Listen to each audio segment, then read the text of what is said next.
rifle that started it all for Springfield Armory was the M1A. That rifle now is basically our standard version. This rifle that I'm holding here is our M1A National Match. Features that you get from the custom shop rifles are glass bedding. This one's got a hooded aperture. It's got National Match front sight. It's got a tuned National Match trigger. You know, the rifles we make, just like our pistols in the custom shop, the rifle custom shop guns are going to be this National Match version and the Super Match version.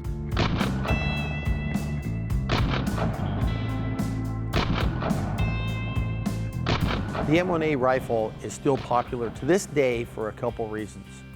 First off, it is the last of the U.S. military rifles that adhered to the old lock, stock, and barrel. It fits a niche that's both classic and still has performance. It reaches a person that still thinks the rifle should look like there's an action, and then there's a barrel, and then there's a wooden stock. And they look at it and say, that's a rifle.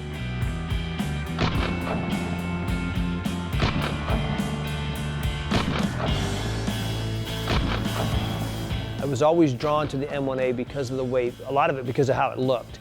And then when I got my first opportunity to shoot one, I fell in love with it because it felt like you were shooting a rifle. It was powerful, it was reliable. It took it back to that, into the World War II, onto Korea, in the beginning of Vietnam. That was the battle rifle at that time. And I just thought it looked supremely rifle-esque, I guess.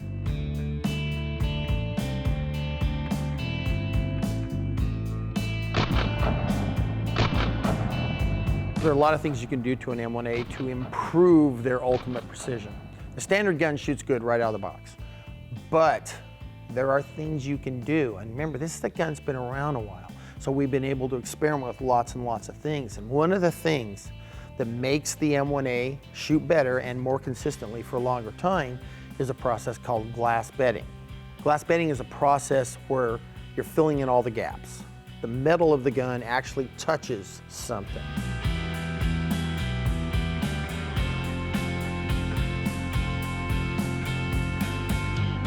It's an epoxy that gets put in the stock, then the receiver gets placed into the stock while the epoxy is still fluid and it hardens up.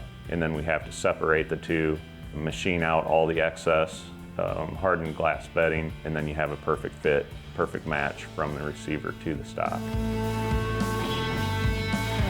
Yet it creates basically a mold of that particular receiver. So whatever little manufacturing inconsistencies might have been on that receiver, where it's 3/10,000ths of an inch off here and there's a scratch on this portion of the lug, when it fits in there, it like pops in, and it's like literally fits like a glove or better.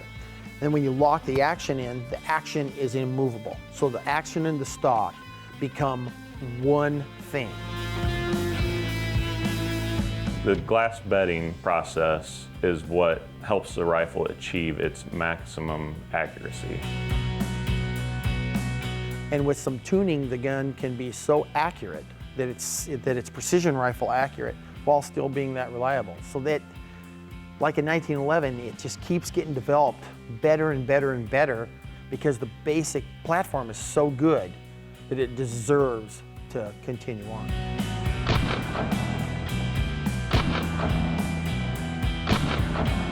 My buddy Randy at the shop put one together for me, and Corey, glass bed it and did all the finish work to it, and that gun shoots awesome. Yeah, it's one of those rifles that I'll never be without.